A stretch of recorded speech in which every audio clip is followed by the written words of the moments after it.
বন্ধু বান্ধব যারা আছে তাদের সাথে আমি আড্ডা দিতেছি। একটা ক্যাপ পরিহিত ছেলে দেখলাম আমার সামনে দিয়ে দুইবার আপ ডাউন করলো। অজ্ঞাত, আমি চিনিও না, বাট সন্দেহ করি নাই আসলে। এই দোকানটার সামনে আরো দুইজন দাঁড়ানো ছিল, কিন্তু আমার সাথের যারা সহকর্মী ইউসুফ, সুজন, মামুন, ওরা আমার কাছ থেকে 10-12 হাত দূরে ওরা দাঁড়ানো। ওদের দৃষ্টিতে পড়ছে যে সন্দেহজনক ব্যক্তি।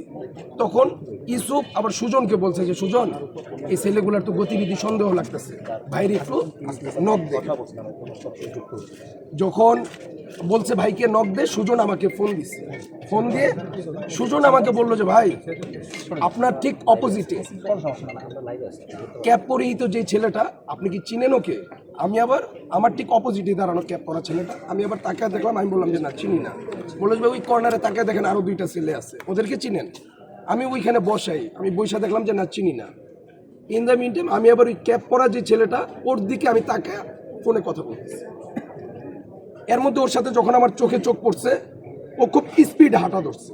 স্পিডে যখন হাঁটা ধরছে এই আইল্যান্ডটা দিয়ে, তখন সুজন তো আমার সাথে ফোনে লাইনে। আমি সুজনকে বললাম, সুজন তাড়াতাড়ি আটকাও ওদেরকে, ওদের গতিবিধি ভালো মনে হচ্ছে না। তখন সুজন, ইউসুফ, মামুন ওরা স্পিডে হাইটা আসা ধরছে, ওরাও স্পিডে।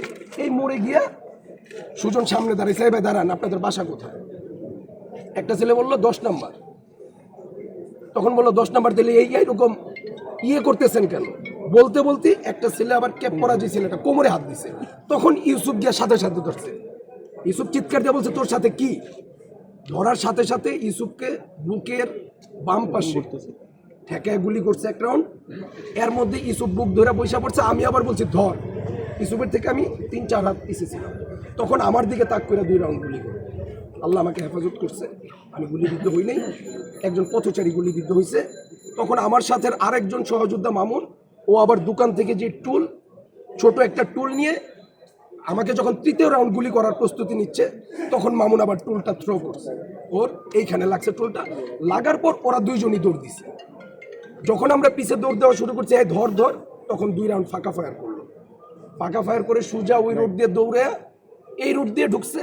আমি এই মোড়ে আসছি, এর মধ্যে ইউসুফ বুক ধরে দৌড়ে আসছে আমার কাছে, ভাই আমার গুলি লাগছে। আমি তখন বললাম মামুন আগে ওরে মেডিকেলে নাও, কারণ আমি তো ওদেরকে ধরার উদ্দেশ্যে আমি কিন্তু ব্রেক করে ফেলছি আসলে। যাক, পরে আমি ইউসুফকে অটোতে তুলে দিতে দিতে এলাকা থেকে একজন এসে বললো যে ভাই, ওই বাজারের কোনায় একজনকে জনগণ ধরছে। এই তখন আবার দৌড়ে গেলাম, গিয়ে দেখলাম অলরেডি উত্তেজিত জনতা ওকে মোটামুটি উত্তম মাধ্যম দিচ্ছে। তখন গিয়ে ওকে আমি আসলে সেভ করার চেষ্টা করছি। আমি বলছি কেউ ওর গায়ে হাত দিবেন না। আমি সাথে সাথে থানার ওসি রুবেলকে ফোন দিয়েছি, ওসি তদন্ত রুবেল সাহেবকে ফোন দিয়ে আমি বলছি যে ভাই এই ঘটনা, আপনি একটু ইমার্জেন্সি আসেন। তখন রুবেল সাহেব এসে ওই ছেলের এখান থেকে নিয়ে হসপিটালে নিয়ে এই